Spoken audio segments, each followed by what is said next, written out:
যে ডক্টর মোহাম্মদ ইউনূস সরকারের যে কূটনৈতিক দায় আমরা কিভাবে মোকাবেলা করবো আগামী দিনে?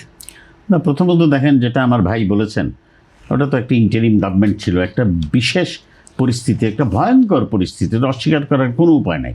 এটাকে আমরা অভ্যুত্থানই বলি বা বিপ্লবী বলি, যেভাবেই আখ্যায়িত করি, এটাতে খুব মানে সুন্দর মসৃণভাবে আসে নাই।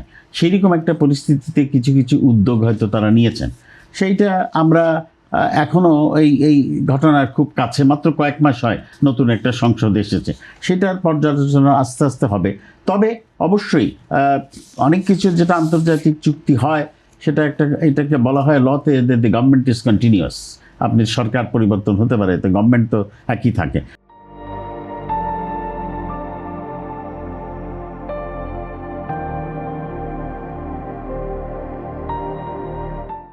তারপরেও অনেক কিছু পর্যালোচনা করার একটা সুযোগ থাকে।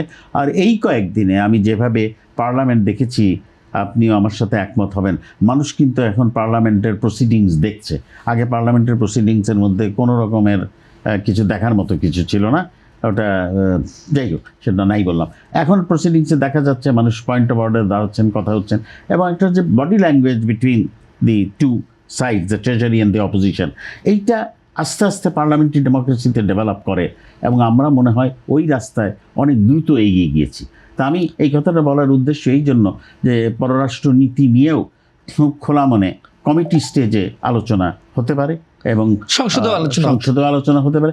সংসদের আলোচনার মধ্যে কিছুটা আমরা দেশের দিকে তাকিয়ে আলোচনা করি, আর কমিটি স্টেজে মিডিয়া না থাকা, এবং এই ইতিবাচক দিক আছে মিডিয়া না থাকা, সেটা হচ্ছে আমরা যে ইস্যুগুলো আমাদের সামনে, সেগুলো একেবারে আপনার খুব অবজেক্টিভলি আলোচনা করার সুযোগ হয়, এইভাবে এগিয়ে যেতে পারবে বলে। আর একটা চ্যালেঞ্জ হয়ে দাঁড়াবে কিনা যে আমরা অন্তর্বর্তীকালীন সরকারের সময় পাকিস্তানের সঙ্গে একেবারে উন্মুক্ত সম্পর্কে চলে গেছি, সেটি ভারত কিভাবে দেখবে?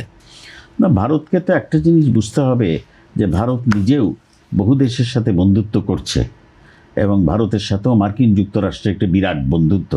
তারা তো, এবং এই ব্যাখ্যা ভারতের পররাষ্ট্রমন্ত্রী জয়শঙ্কর নিজেই দিয়েছেন, মার্কিন যুক্তরাষ্ট্র যখন নাখোশ ছিল তখনও তো ভারত রাশিয়ার কাছ থেকে তেল কিনেছে।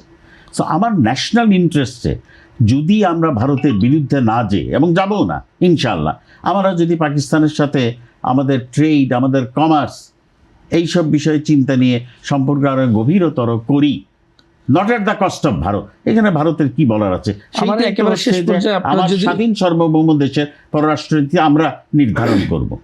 একবারে শেষ প্রশ্ন, দুজন কি একই প্রশ্ন, সামনের দিনে বাংলাদেশ ভারত সম্পর্ক কেমন হবে? আমি মনে করি এটা ইতিবাচক দিকে যাবে। একটা আশা করি এইরকম একটা টেকটনিক শিফটের পরে ভারত আবার নতুন করে বাংলাকে এবং বাংলাদেশকে চিনবে, এবং সেটা হচ্ছে যে বাংলাদেশের সাথে ডিল করতে হলে একেবারে সমানে সমানে স্বাধীন সার্বভৌম দুই দেশের খোলা মনে তারা এগিয়ে আসলে বাংলাদেশ পিছিয়ে পড়বে না।